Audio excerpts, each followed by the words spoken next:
let's save some money on AWS ElastiCache reserving a node. Straight to the point. So I have running a Valkey cache. It's a multi-AC, so I have running 2 instances.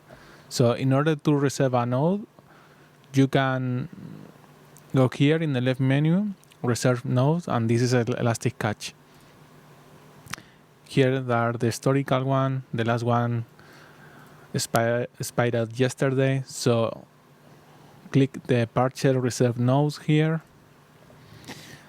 Then join. In my case, it's Valkey.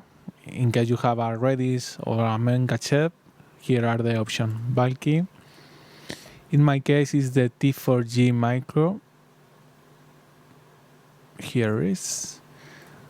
I want to purchase for 1 year. If you commit for 3 years, the discount you get is bigger.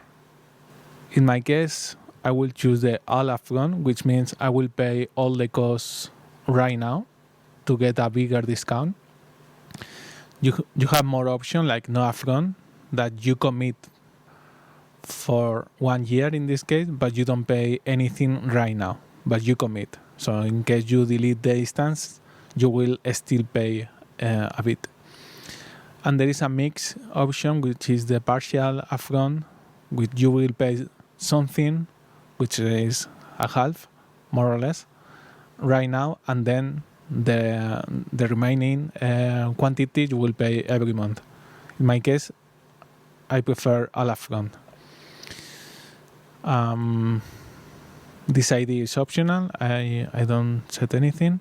And here, since I'm running a multi-AC instance, I have 2 nodes, 2 instances, the primary and the standby. So here I'm gonna set 2. And that's it. Purchase. And the payment is processing. And that's all.